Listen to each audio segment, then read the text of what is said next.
Golden State Media Concepts Sci-Fi Podcast. Together we dive into the world of sci-fi and science fiction. From episodes of Star Trek, Star Wars, to The Walking Dead, Resident Evil, all the hot new science fiction movies from the back doors of Marvel or DC. The Golden State Media Concepts Sci-Fi Podcast. You'll never look at science fiction the same way again.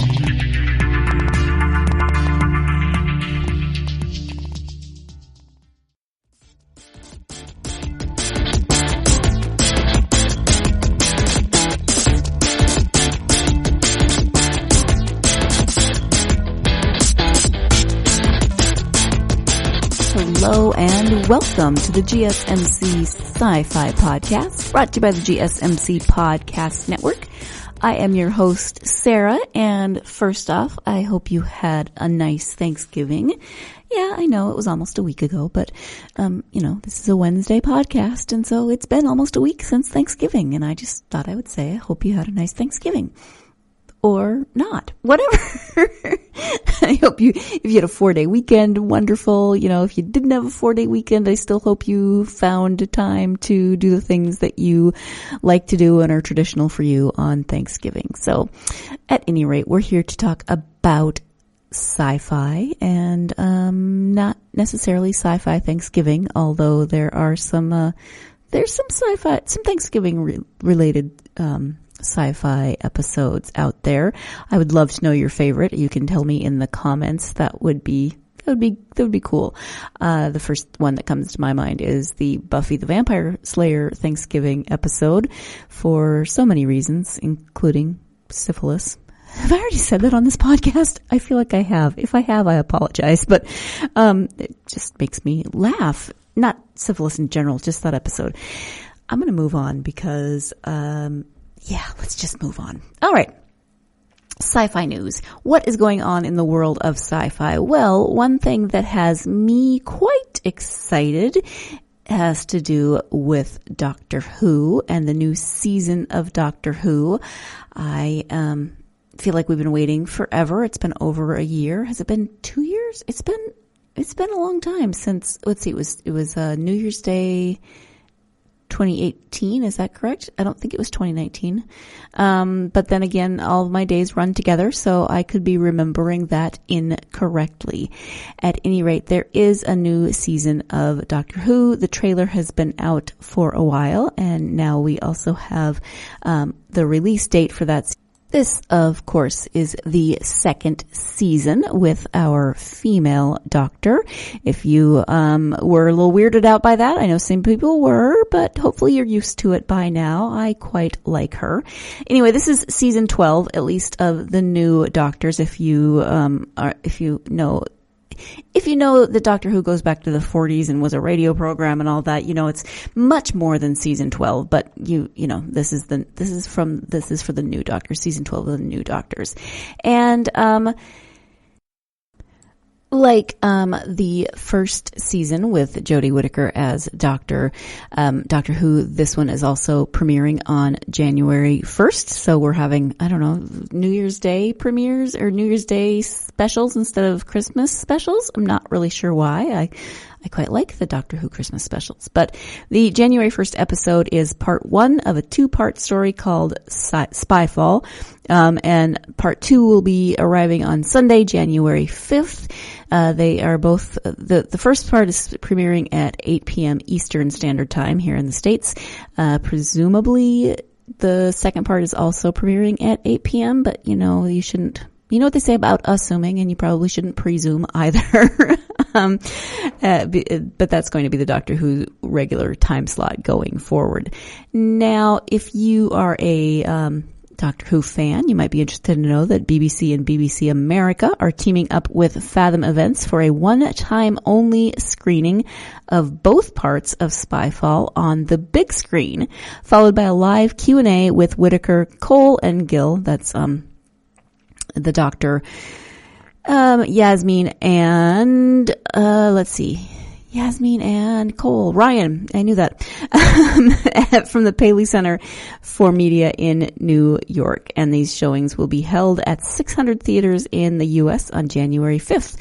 So you can still watch the first part on January 1st and then go and watch the both of them together in theaters on the big screen. This isn't the first time that they have done Doctor Who on the big screen. So if you are a fan, you should definitely check and see if there is a showing near you. Spyfall features guest appearances from Stephen Fry and Sir Lenny Henry, CBE, while it has also been revealed that the upcoming season will feature appearances by Goran Visnik and Robert Glenister. Some of them can be spotted in the trailer that has already been released. While Season 11 was comprised solely of standalone episodes, Season 12 will see the return of multi-part stories, starting with Spyfall and the Christmas special. Last season featured a New Year's special instead. Oh, so there will be a Christmas special. Just throwing that out there. London's Daily Mirror reports that the first new episode is one of the most ambitious ever attempted, and quoted the BBC source as saying, "It's going to be huge. The scale is just epic. No one will be disappointed." Ooh, absolute. No one will be disappointed. Somebody's going to be disappointed. You know, there's that one person out there who's going to have something grumpy to say. At any rate, I am excited for this new season. It's been too long, and I want to see how this new Doctor continues to progress and how this relationship with her three companions continues to progress. I really like the companions and the relationship that the four of them have together. I'm hoping that the new Doctor's wardrobe gets a little better because I really didn't like her outfit last season, but that's minor. That's nitpicky. I'm not going to, have a major grump about that. What else is going on? Speaking of strong women in science fiction, this time we'll move back to the Marvel Universe because so many things happen in the Marvel Universe, that's just constant news coming out of there. And this is that there is a first trailer for Black Widow, the solo film. I saw on Facebook today, one of my friends posted a reference to this, and I think his comment was about damn time. So I know at least one person who is excited for this. Let's see.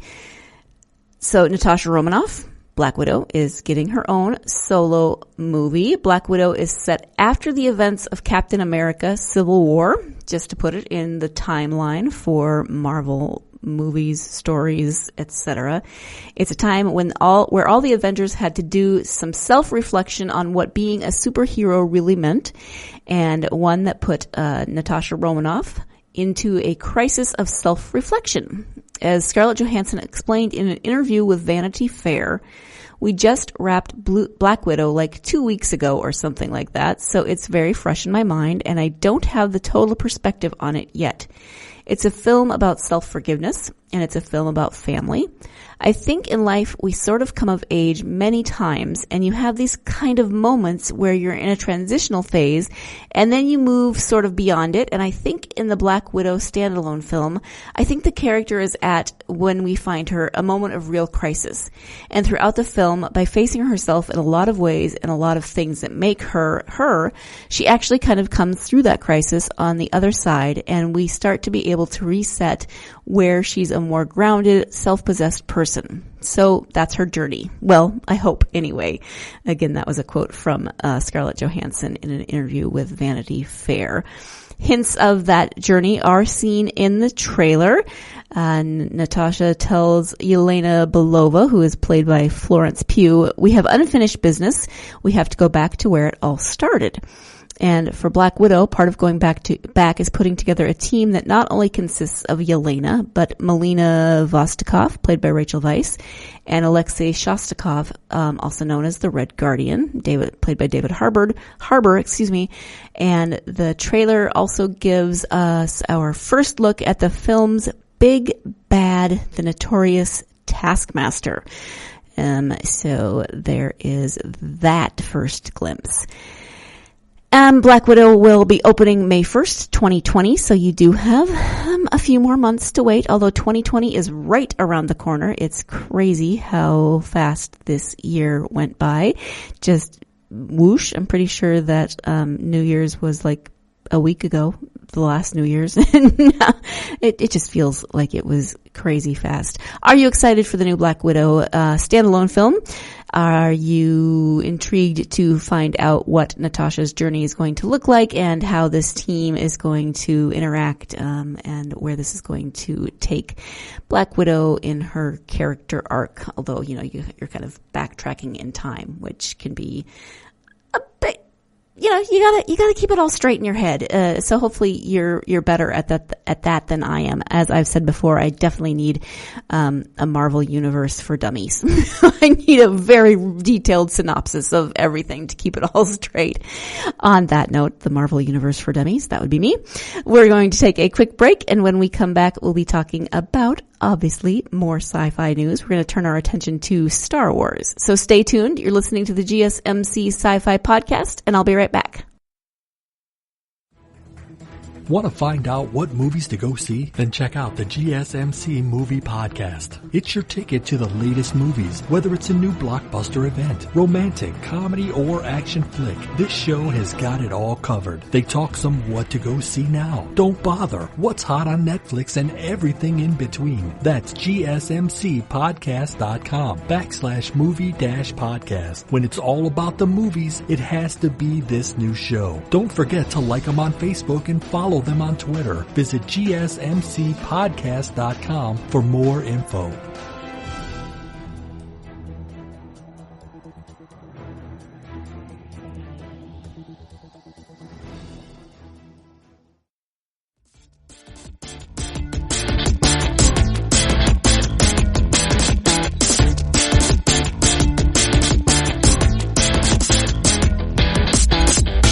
Welcome back to the GSMC Sci-Fi Podcast. Before the break, we talked about the return of Doctor Who and the return of Black Widow. Now we're going to turn our attention to, as I said, Star Wars. Have you been watching The Mandalorian on Disney Plus? If you haven't been watching The Mandalorian on Disney Plus, I'm sure, at least seen a million, possibly a billion, and that's maybe not even hyperbole, Baby Yoda theme memes. Oh my gosh, they're everywhere. So many adorable pictures of Baby Yoda. So many adorable and weird and silly Baby Yoda memes. And now there's even crochet patterns. So you can crochet your own Baby Yoda. I kind of want to do that if I had more time. That would be a lot of fun. I really need a Baby Yoda. I really need to crochet a Baby Yoda, I think. So, this story does not have to do with Baby Yoda. Sadly, it can't all be about Baby Yoda because it's called The Mandalorian, not Baby Yoda is adorable. But, according to this article on sciencefiction.com, in a blink and you'll miss it moment in the first episode of The Mandalorian, we saw a character who looked to be wearing the armor of Boba Fett, the most famous bounty hunter in the Star Wars universe. And I grew up with Boba Fett. I grew up with the original trilogy as my first point of Star Wars reference. Well, it was everybody's first point of Star Wars reference at that point. But, while no one has been making an official comment one way or another as to this potential cameo, director Dave Filoni was quick to neither confirm or deny this was Fett.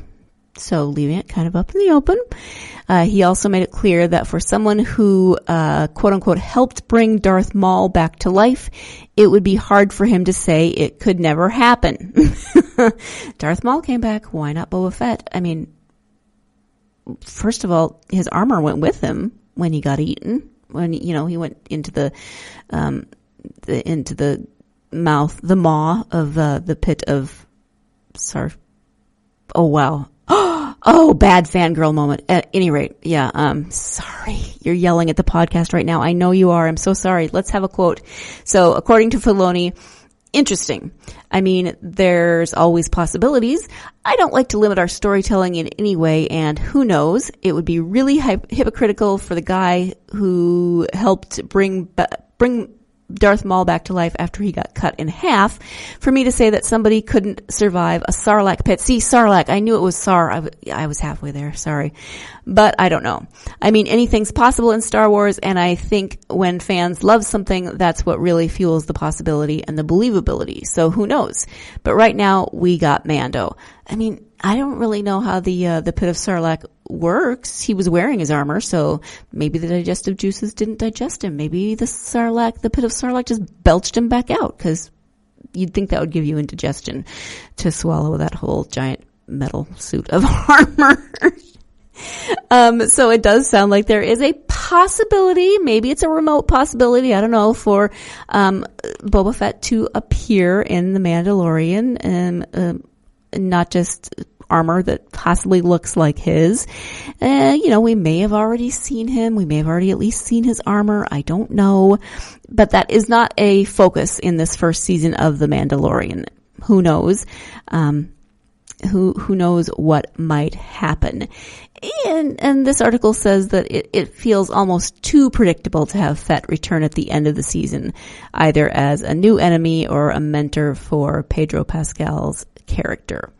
What are your thoughts? Do you want Boba Fett to return in The Mandalorian? Do you want to see that reappearance? Do you think it would be too much of a Glenn moment from Walking Dead? You know, when everyone thought Glenn was dead, but then he went under the dumpster. Lots of people were really upset about that. My husband included. We're not impressed with that particular life. Say it didn't do Glenn any good later on in life, but or show, whatever you want to say. Star Wars, another story, this time Rey related.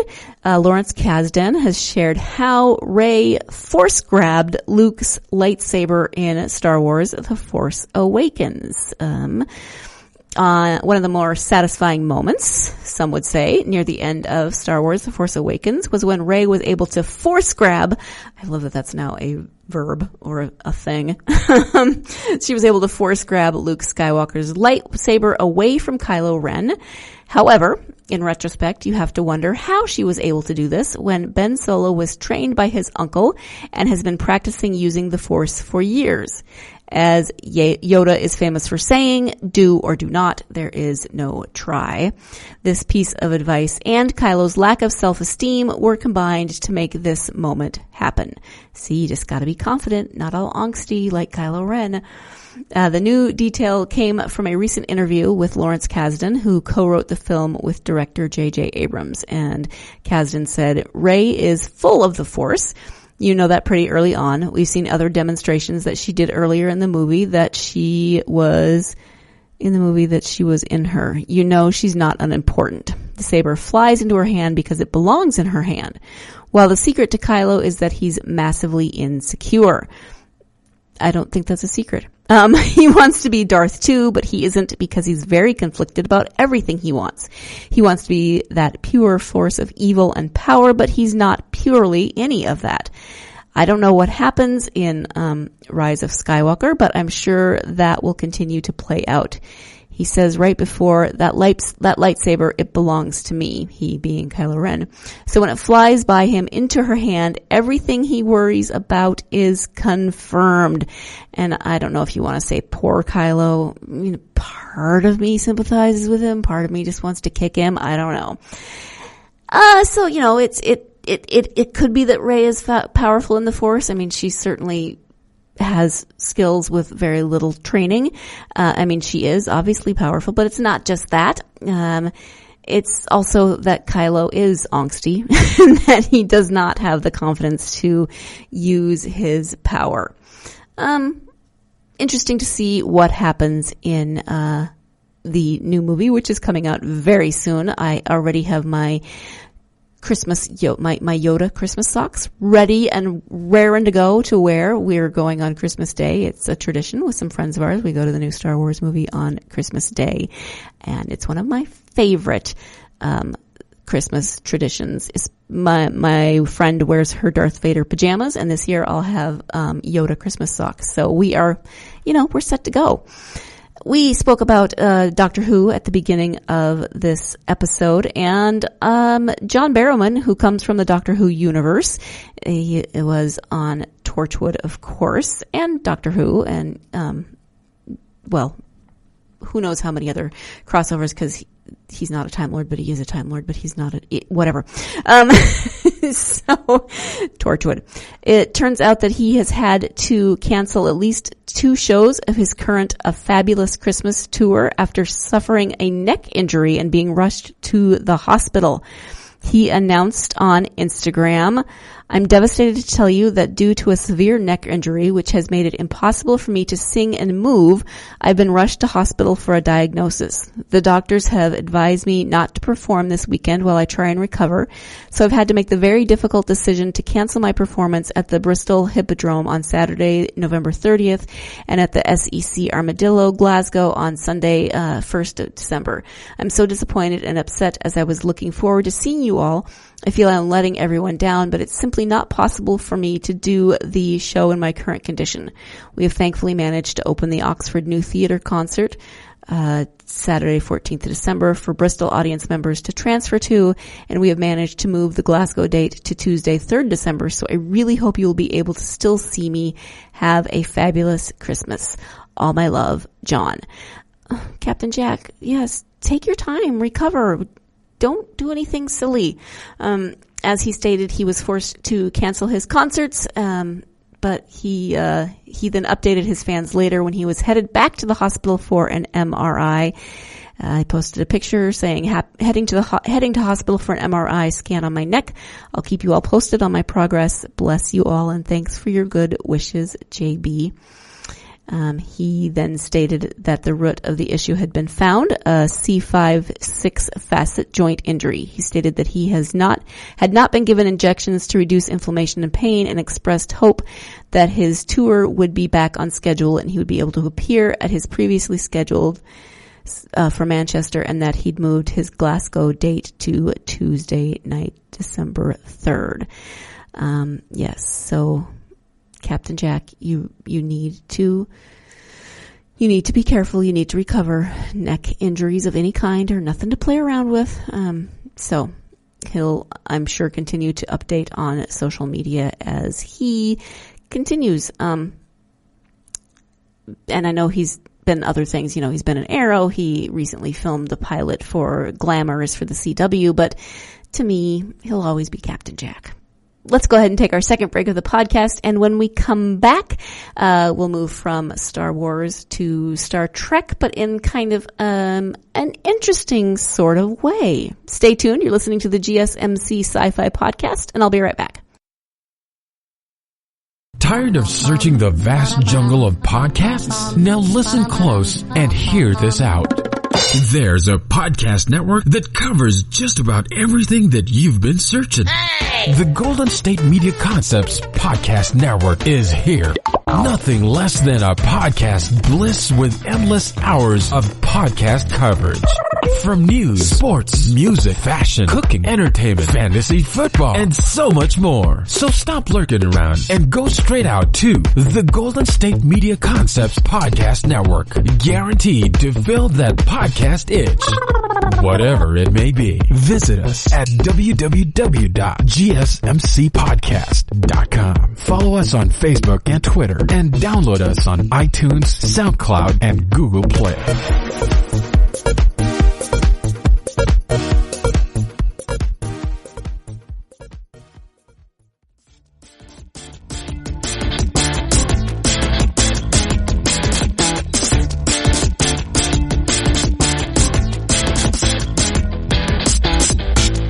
Welcome back to the GSMC Sci-Fi podcast. As I mentioned before the break, we are now traveling to the Star Trek universe. We were in the Star Wars universe. Before that, we were in the Doctor Who and the Marvel universes. So many different universes.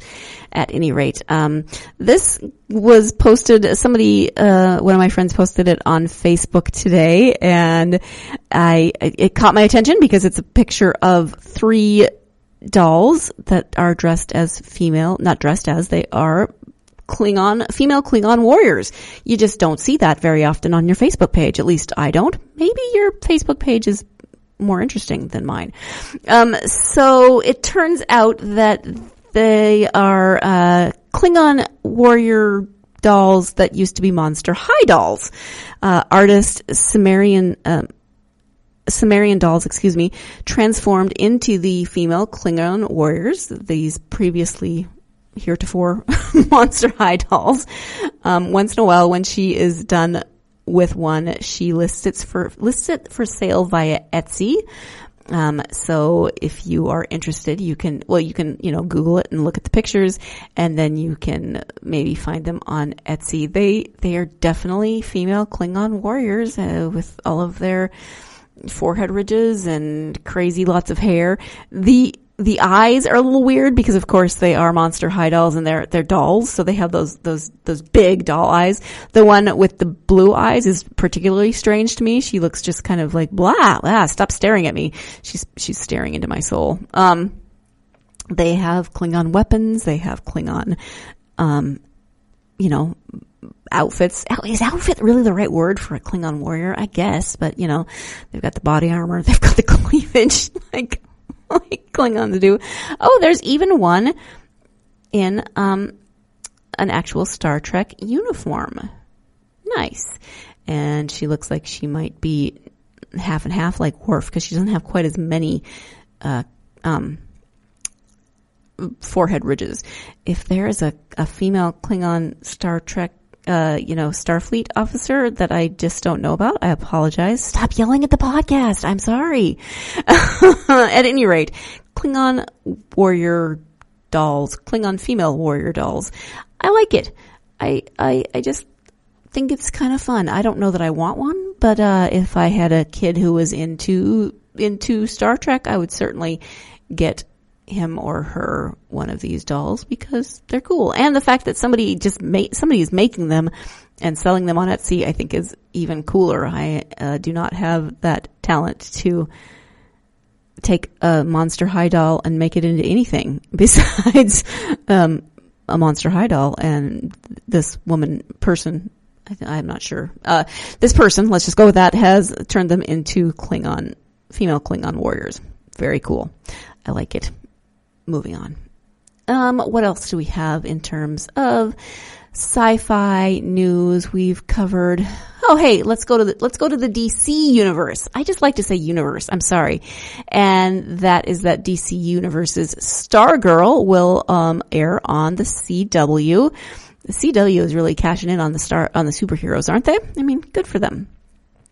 So this upcoming series, Stargirl, is also going to be carried on the CW, by the CW, however you want to say that.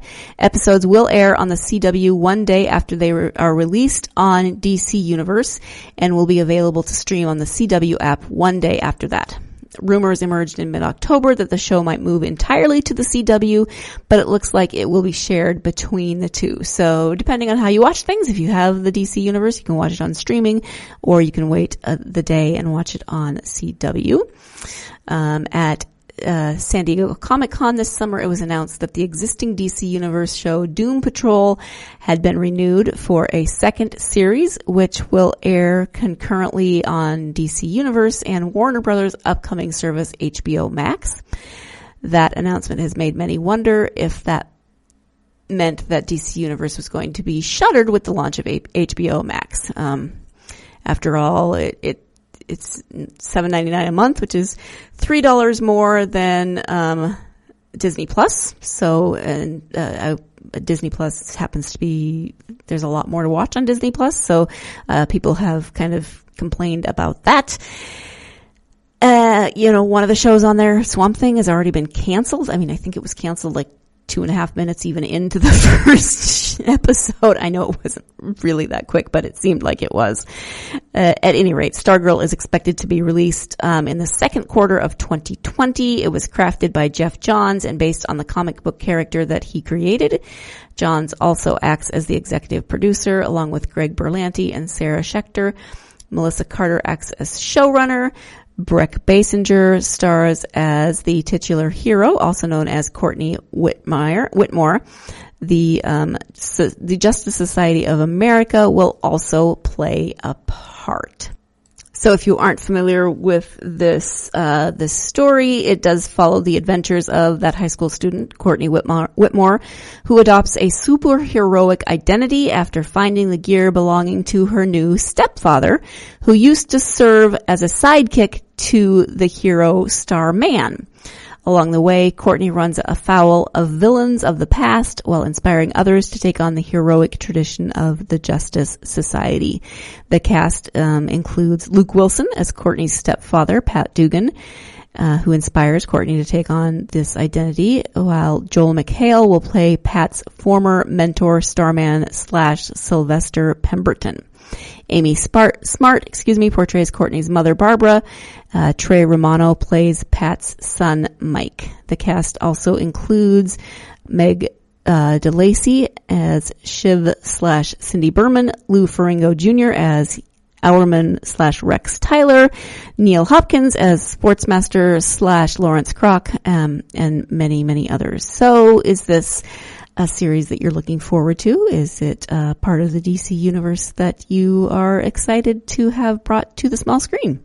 Love to hear your answers to that in the comments. We are going to now wrap up this kind of girl-powered episode. I didn't really think about it as such when I was gathering stories, but except for John Barrowman, and John Barrowman and Captain Jack would not have issues with being grouped together with strong females. So I don't have a problem with that. But we've had Ray, we've had Doctor Who, we've had Black Widow, we've had Klingon warrior dolls, female Klingon warrior dolls. So lots of strong women in this sci-fi podcast episode, and I am cool with that.